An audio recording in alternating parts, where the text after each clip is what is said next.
Hi friends, अभिमान academy की महत्वपूर्ण क्वेश्चंस की श्रृंखला में आपका स्वागत है और आज भिन्न के कुछ महत्वपूर्ण क्वेश्चंस करेंगे।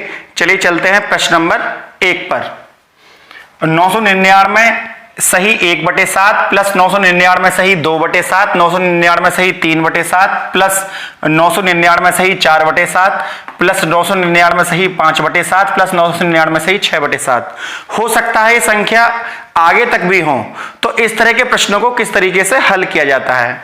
तो कई बार ऐसा होता है कि स्टूडेंट यहीं पर इनकी मल्टीप्लाई करने का प्रयास करते हैं और क्वेश्चन बड़ा हो जाता है। इस क्वेश्चन को ऐसे नहीं करना है, इस क्वेश्चन को ऐसे करना है कि आप देखेंगे 999 कै बार लिखा हुआ है, ये सही में आगे लिखा हुआ है कितनी बार, 1 2 3 4 5 6 और ये प्लस लगा हुआ है। तो प्लस में जितनी बार कॉमन होता है उतनी बार की मल्टीप्लाई करते हैं, क्योंकि ये प्लस लगा हुआ है और प्लस में आप कॉमन ले रहे हैं। तो प्लस में 999 6 बार है तो आप 999 की गुणा 6 बार करेंगे और उसके बाद प्लस। अब आपका यहां पर 999 आपने कॉमन ले लिया, यहां पे बचा 1/7 प्लस यहां पर बचा 2/7, फिर बचता है 3/7, फिर बचता है 4/7, फिर बचता है 5/7, फिर बचता है 6/7। और इस प्रकार ये जो संख्या 999 है इसको आप ऐसे भी लिख सकते हो कि 1000 माइनस 1, क्योंकि जब 1000 में से 1 माइनस करते हैं तो भी 999 ही बचता है और हमें इसमें मल्टीप्लाई करनी है 6 की। प्लस जब सबके हर समान हो तो हर तो एक ही रहेगा, साथ ऊपर की संख्याओं को एज इट इज जोड़ लेंगे। मैं एक बार फिर रिपीट करता हूं, जब नीचे के हर समान हो तो ऊपर की संख्याओं को ऐसा का ऐसे ही जोड़ लेते हैं। 1 और 2 3, 3 6, 4 10, 5 15 और 6 21, 21 आ गया। ऊपर की संख्याओं को जोड़कर नीचे 7 रहेगा। 7 से 21 कितनी बार कटता है, 7 से 21 कटेगा 3 बार। 7 से 21 3 बार कट गया।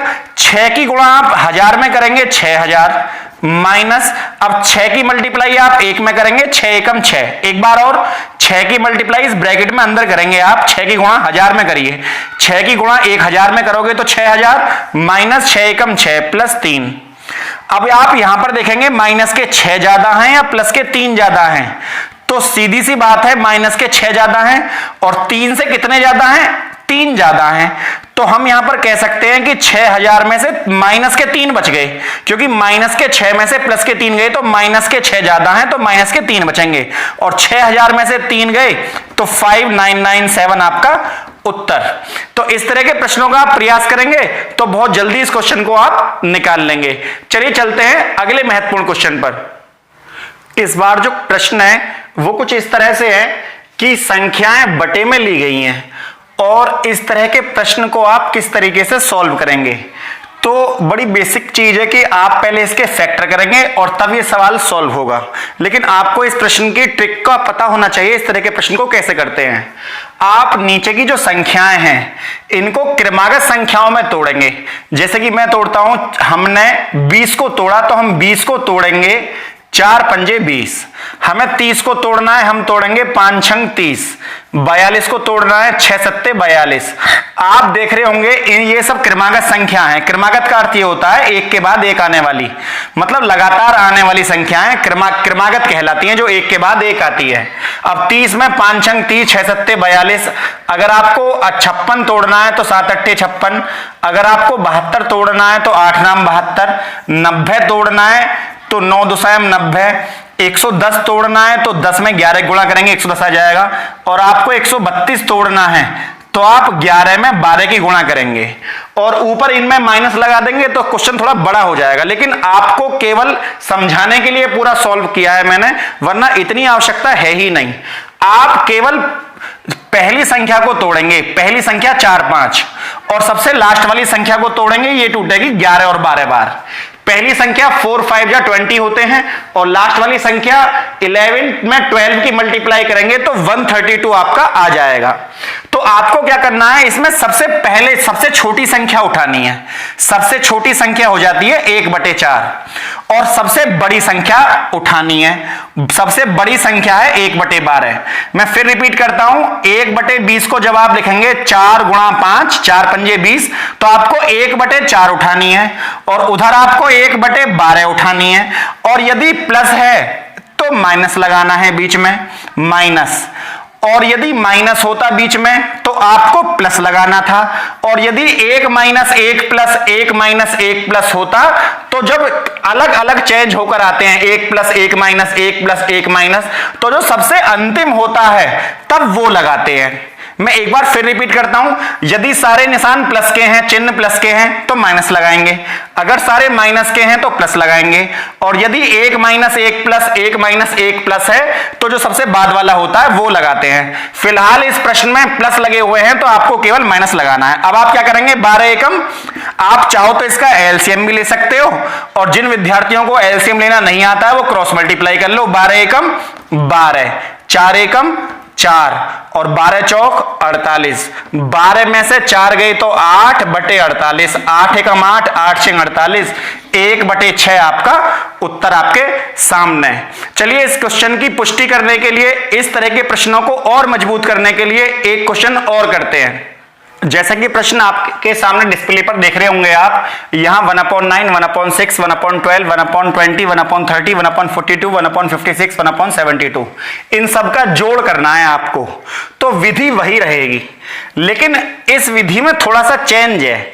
आप, अगर मैं इस क्वेश्चन में चाहता तो मैं 1/6 पहले भी लिख सकता था और छोटी संख्या पहले निकल जाती, लेकिन कभी कभी प्रश्न में घुमाने के लिए, क्वेश्चन को बड़ा करने के लिए क्या करते हैं कि बच्चों को, ताकि बच्चे क्वेश्चन से भटक जाएं, छोटी संख्या अंदर लिख देते हैं और बड़ी बाहर। तो आपको ऐसी स्थिति में सबसे पीछे वाली संख्या के पहले फैक्टर कर लेने चाहिए क्रमागत। तो हमने देखा हमारे फैक्टर बने 8 नाम 72, तो हम लिख सकते हैं 8 9 जा 72, तो हमारा यहां पर 1/9 आ गया, और यहां पर भी हमारा 1/9 आ गया। तो हम इसको तोड़ेंगे नहीं, क्योंकि ये क्रमागत में टूटने वाली है भी नहीं, क्योंकि 3 3 या 9 होते हैं, अगर 3 4 जा करेंगे तो 12 होंगे, 9 तो होंगे नहीं। तो इसके बाद हम छोटी संख्या को उठाते हैं, और इसमें जब हम फैक्टर करेंगे तो ये हो जाएंगे 2 3 6, 2 3 जा 6, और dot dot dot dot dot dot हमारा एक यही संख्या आ जाएगी सामने, एक, ये माइनस नहीं है, ये डॉट डॉट डॉट लगा हुआ है, और ये 1/8 गुणा 9। हमें क्या करना है अब कि 1/9 जो यहां पर दिया हुआ है 1/9 और प्लस 1/2, तो मैंने आपको बताया था पिछले प्रश्न में कि सबसे बड़ी संख्या सबसे छोटी संख्या से सबसे बड़ी संख्या घटाते हैं, लेकिन इस प्रश्न की शुरुआत बड़ी संख्या से हुई है और इसका अंत भी बड़ी संख्या पर है। तो ऐसी स्थिति में क्या करते हैं, जो सबसे छोटी संख्या दी हुई है, बड़ी के बाद अगली संख्या छोटी दी हुई है, ये ना होती इसके बाद होती, तो जो छोटी संख्या है उसका जो छोटा फैक्टर है वो, क्योंकि ये तो दोनों कट जाएंगे, क्योंकि जब हम बड़ी से बड़ी घटाएंगे तो दोनों आपस में कट के 0, तो इसकी जो छोटी संख्या हुई, अगर ये भी पीछे से कट जाती तो हम दूसरी उठाते, लेकिन ये नहीं कट रही है तो हम 1/2 ही आपका इस प्रश्न का उत्तर हो जाएगा 1/2। जैसा कि आप देख रहे हैं 1/2 इस प्रश्न का उत्तर हो जाएगा। तो इस तरह के प्रश्न को आप क्या करना है, मैं एक बार फिर रिपीट करता हूं। जैसे बड़ी संख्या से स्टार्ट हुआ है 1/9 से, तो आपको क्या करना है 1/9 का कि 1/9, तो आपको पीछे वाली संख्या के फैक्टर कर लेने हैं। यदि वो भी 1/9 है तो 1/9 से 1/9 कटना है, और जब कटेगा तो जो दूसरी संख्या होगी उसका छोटा फैक्टर ही आपका उत्तर हो जाएगा। चलिए चलते हैं अगले महत्वपूर्ण प्रश्न पर। जैसा कि आप अपने डिस्प्ले पर क्वेश्चन देख पा रहे होंगे, यदि a/3 equal to b/4 equal to c/7 हो तो a plus b plus c/c का मान क्या होगा। तो कभी भी ए बी सी के मान यदि ऐसे दिए हों या ऐसे दिए हों कि a बराबर 3, b बराबर 4 तो c बराबर 7, ऐसे मान दिए हों कि a equal to 3, b equal to 4, c equal to 7, तो मानों में कोई अंतर नहीं आता, क्योंकि यहां भी a का मान 3 ही है। a का मान a के नीचे 3, b का मान b के नीचे 4, c का मान c के नीचे 7, आपको यही मान यहां रखने हैं। जैसे कि a का मान हमारा 3 आया तो हम a का मान 3 रखेंगे, b का मान हमारा 4 आया तो हम b का मान क्या रखेंगे, 4 रखेंगे। c की वैल्यू हमारी 7 आई तो c की वैल्यू 7 रखेंगे, अपॉन c की वैल्यू 7 है। हम इनको जोड़ते हैं तो 3 4 7 7 14 और 14 को 7 से काटेंगे तो 2 आपका उत्तर आ जाएगा। तो इस तरह के प्रश्नों को आपको कोई टेबल नहीं बनानी, मात्र आपको पता होना चाहिए कि ये वैल्यू अगर ऐसे लिखी हुई है तो इनकी वैल्यू इन्हीं के नीचे होती है। इसके बाद में अगली वीडियो जब बनाऊंगा तो अनुपात समानुपात की होगी, तो आप इस तरह के क्वेश्चन अनुपात समानुपात की वीडियो में देखें। फिलहाल ये फ्रैक्शन चल रही है, भिन्न में आया हुआ एक क्वेश्चन है तो जिसको मैंने आपको समझा दिया है। फिलहाल मैं महत्वपूर्ण प्रश्नों की श्रृंखला पढ़ा रहा हूं। महत्वपूर्ण प्रश्नों का मतलब हर चैप्टर में से इंपोर्टेंट क्वेश्चन, उसके बाद मैथ को एक तरफ से पढ़ाया जाएगा, पूरा एक एक सवाल, चाहे वो मैथ आर एस अग्रवाल का हो, चाहे एच डी यादव का हो, चाहे किरण का हो, सभी मैथों के साथ मैं आपके सामने उपस्थित होऊंगा।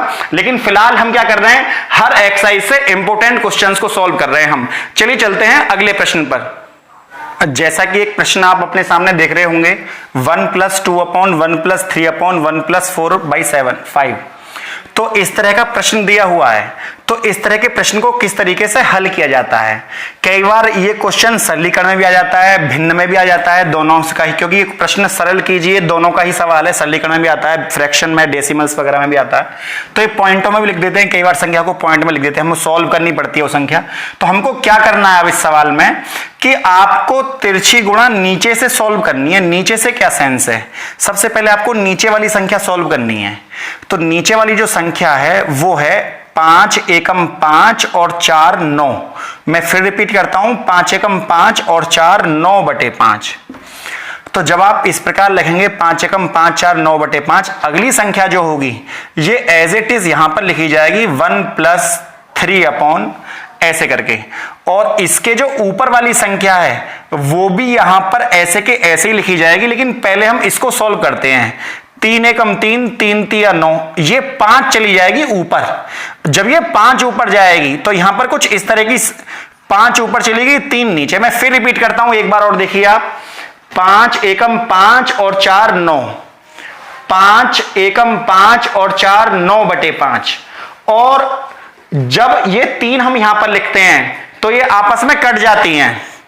तो और जब ये 3 यहां आपस में कटेगी तो 3 1 जा 3 और 3 3 जा 9। अब हम 5 की गुणा इस एक में, क्योंकि जब ये कट रही है तो इनको काटेंगे, छोटा कर लेंगे हम इनको, तो 5 चली जाएगी ऊपर, मतलब बीच वाले में ना जाकर संख्या नीचे की ऊपर चली जाती है। 5 एकम 5/3। अब हम इसको सॉल्व करेंगे तो क्या होगा, 3 एकम 3 और 5 8, 3 एकम 3 और 5 8/3। मैं फिर रिपीट करता हूं इस क्वेश्चन को, आप देखिएगा, 3 एकम 3 और 5 8/3, ये आपका नंबर आ गया। अब हम लेते हैं इस संख्या को जो यहां पर लिखी हुई है 1 + 2 अपॉन और ये नंबर 8/3। तो हम इसको यहीं काट देंगे, 2 1 जा 2 और 2 4 जा 8, 2 एकम 2 2 चौक 8, तो ये 3 चली जाएगी ऊपर। जब ये 3 ऊपर चली जाएगी तो 1 + 3/4। फिर आप देखिएगा, 2 एकम 2 2 चौक 8, 3 चली गई फिर ऊपर, तो 3 आ गई यहां पर, 3/4 रह गई, क्योंकि 3 तो ऊपर चली गई, यहां 1 है। 4 एकम 4 और 3, इसको हम एक सही 3/4 भी लिख सकते हैं, और हम इसको ऐसे लिख सकते हैं 4 एकम 4 और 3 7/4। यही आपका उत्तर हो जाएगा। इस प्रश्न में आप देख पा रहे होंगे कि यदि 2 का मान x + 1/1 + 1/3 + 1/4 है, तब x का मान क्या है। तो इस तरह के प्रश्न को भी आपको तिरछी गुणा से सॉल्व करना है। तिरछी गुणा से क्या मतलब है, सबसे पहले आप तिरछा डंडा खींचेंगे एक, और नीचे वाली संख्या को सॉल्व करेंगे। नीचे वाली संख्या कैसे सॉल्व होगी, 4 तिया 12, आप देख रहे हैं 4 तिया 12 और 1 13/4। मतलब आपको क्या करना है, नीचे वाली संख्या को सॉल्व करना है, 4 तिया 12 और 1 13/4। ऊपर क्या है, 1 है, इस 1 को हम यहां लिखेंगे वहां पे, और 4 की मल्टीप्लाई इस 1 में कर देंगे, ये हो जाएगा 4/13। अब सामने 1 लिखा हुआ है, पहले ऊपर का लिखते हैं फिर सामने का लिखते हैं। 13 एकम 13 और 4, 13 एकम 13 और 4 17/13। अब ऊपर का 1 लेंगे हम, ये वाला, जब ऊपर का 1 लेंगे तो 13 चली जाएगी ऊपर, और ये संख्या हो जाएगी 13/17। 13 ऊपर चली गई, 17 नीचे रह गई। इस संख्या का मान आता है 13/17। अब हम ये वाली संख्या यहां उतार लेंगे, 2 बराबर x प्लस, और इस संख्या का मान आया 13/17। लेकिन जब हम 2 को x को इधर लेकर आएंगे, x का मान इधर लेकर जाएंगे और 2 का मान इधर जाएंगे, तो इसमें एक माइनस कॉमन ले लेंगे हम यहां पर, और ये हो जाएगा 13/17। अब 17 दूनी 34 में से हमको 13 घटाना है। 17 दूनी 34, 34 में से हम घटाएंगे 13/17। अब 4 में से 3 गए तो कितने बचे? 1, और 3 में से 1 गए तो कितने बचे? 2/17। 21/17 ही इस प्रश्न का उत्तर हो जाएगा। यदि फ्रेंड्स वीडियो आपको अच्छी लगी हो तो वीडियो को लाइक और सब्सक्राइब करना ना भूलें। जय हिंद, जय भारत।